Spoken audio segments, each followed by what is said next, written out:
For Mrs. Thatcher, like Oscar Wilde before her, nothing stole the show quite like a handbag. She told me to walk this way, told this way, walk this way, told this way. She told me to. Going under the hammer, several of Mrs. Thatcher's clutches and pocketbooks, plus all this.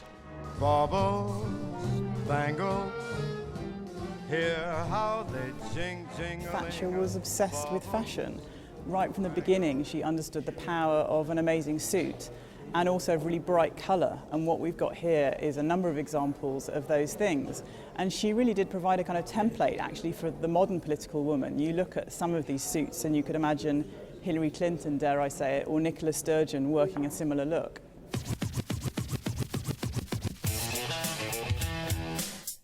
The lady's old ministerial red box is perhaps conservatively estimated at up to £5,000. Her bits of luggage contain multitudes, for some. She would have a copy of the 1944 Employment Act, for example, which she would take out on regular moments and point to, and she would have books by Milton Friedman and Adam Smith and people like that she would quote from. And after the Brighton bomb, she always kept a torch in her handbag because she remembered how all the lights had gone out at that terrible moment, and if it ever happened again, she wanted to be able to see her way out of the building. So, you know, these are little things that one doesn't automatically equate with a normal woman and her handbag.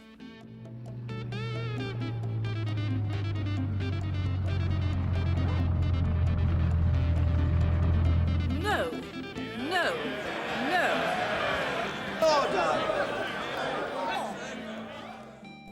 So what about this?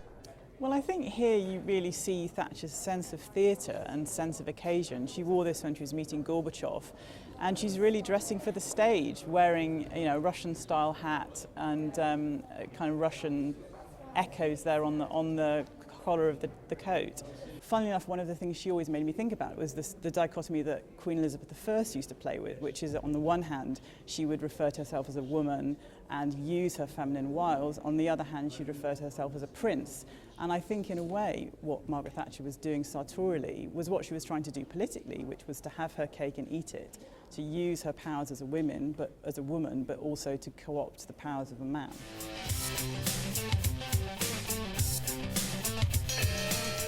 More shoulder pads than the Super Bowl, and it's all very historic in its way. But who'd want a piece of this in the house? Do you have your eye on anything? I do have my eye. In fact, I put in a bid, but I'm certainly not going to tell you what it is, because otherwise other people might bid for it and think that it's an attractive thing and therefore wreck my chance of getting it. So please don't ask any more of that. Would I be right in thinking it's this kind of shape, maybe with a handle on the You top? swine. We might bid it up by a few bob, but I think you're Thank okay. you. They're my bob.